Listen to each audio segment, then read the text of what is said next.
আসসালামু আলাইকুম। প্রতিদিনের মতো নতুন একটি ভিডিও নিয়ে চলে আসলাম। আশা করি সবাই ভালো আছেন। আলহামদুলিল্লাহ আমরাও ভালো আছি, কিন্তু আমার শারীরিক অবস্থাটা হচ্ছে অনেক খারাপ।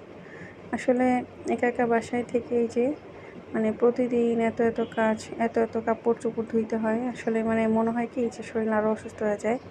তো বিছনা একবার গুছাইছি, তারপর আবার সে খাওয়া-দাওয়া করে বমি কইরা সব শেষ করছে। আমি আবার হচ্ছে চাদর বিছাইছি আর সেগুলো ভিজায় ধুয়ে দিছি।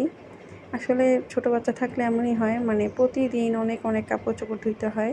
তো পরে হচ্ছে ইফতারির সময় চিন্তা করছি আজকে বেশি কিছু আর রান্না করব না। একটু হাতে মাখায় খিচুড়ি করে ফেলি। আর হচ্ছে একটু কয়েকটা পেঁয়াজও ভাজি, কারণ আগের দিন অনেকগুলা ডাল মাখায় ফেলছিলাম।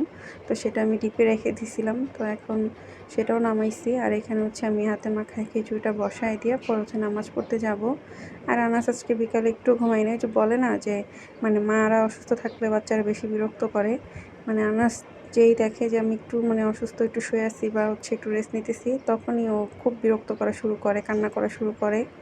তো আসলে তখন কিছু বলতেও পারি না, না পারি সহ্য করতে। কিরকম যে একটা দিন পার করতেছি আমি নিজে একা একা আমিই জানি। আমি তাড়াতাড়ি দোয়া করতেছি যেন আনাজ তাড়াতাড়ি বড় হয়ে যায়। আসলে আর কি করার, একা একা তো আর কি করতেই পারি এর থেকে বেশি দোয়া, এই দোয়া ছাড়া। তো আমার খিচুড়িটা প্রায় হয়ে গেছে। আর এখানে হচ্ছে আনাজ খুব ঘুমাঘুমি করতেছে, ও ঘুমাবে। তো আমি হচ্ছে ওর এখন ঘুম পাড়াই নাই, কারণ হচ্ছে ইফতারের পর আমার শরীরটা অনেক খারাপ লাগে ইদানিং। আর হচ্ছে ও যদি এখন ঘুমায় তো ইফতারের পর আর হচ্ছে ঘুমাইতে আমাকে রেস্ট নিতে দেয় না। তো এখানে হচ্ছে আমি একটু ডিম ভেজে নিলাম, আর হচ্ছে এখানে আমি পেঁয়াজ কাঁচামরিচ দিয়ে একটা একটু মাখাই নিব তেল দিয়ে। তো এটা দিয়ে হচ্ছে খিচুড়ি খেতে খুবই ভালো লাগে। তো আর এখানে আমি হচ্ছে পেঁয়াজগুলা ভেজে দিতেছি।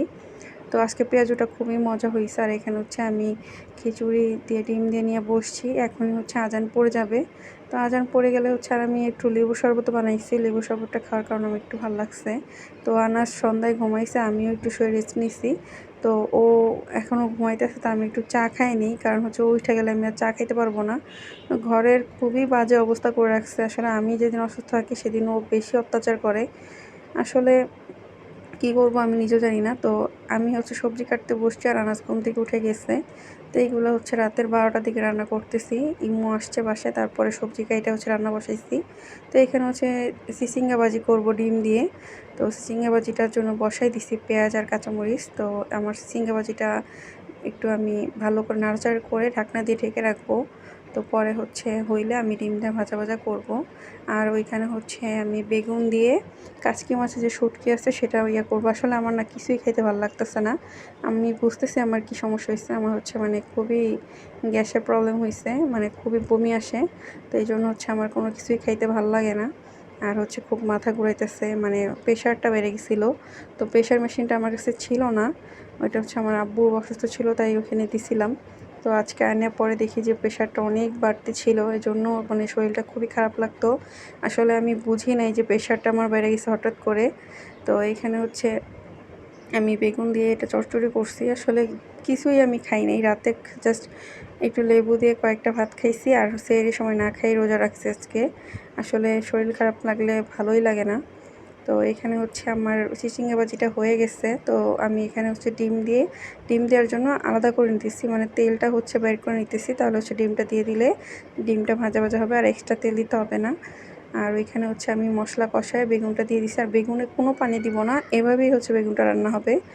তো আমি এটা আগে রান্না করতে পারতাম না, পরে হচ্ছে ইমু দেখি খাইতে পছন্দ করে এই কাচকি মাছের শুটকি দিয়ে বেগুন। তো এই যে এটা প্রায় হয়ে যাইতেছে। এখানে আমি কিন্তু কোনো পানি দিইনি, বেগুনের যে পানিটা ওইটাই উঠছে। আমি জাস্ট মশলাটা কষায় পরে হচ্ছে দিয়ে দিচ্ছি বেগুনগুলা। তো এই যে আমার বেগুনের তরকারিটা হয়ে গেছে। আর কিচ্ছু করব না, জাস্ট এই যে তেলটা দিয়ে ভাসা হইলেই আমি এটা উঠায় ফেলবো। তো রাতে ডিনার করতে বসছি। আসলে শরীরটা খুবই খারাপ লাগে, ভালো লাগে না। জানি না এই অসুস্থতা কতদিন থাকবে, আল্লাহ যেন সুস্থ করে দেয়। কারণ একা একা আনাজকে নিয়ে আমার আর ভালো লাগতেছে না, খুবই খারাপ লাগে। এই যে আমরা খাওয়া দাওয়া করতেছি, আনাজ বসে আসছে। তো আজকের মতো ভিডিওটা এই পর্যন্ত। সবাই ভালো থাকবেন, আল্লাহ হাফেজ।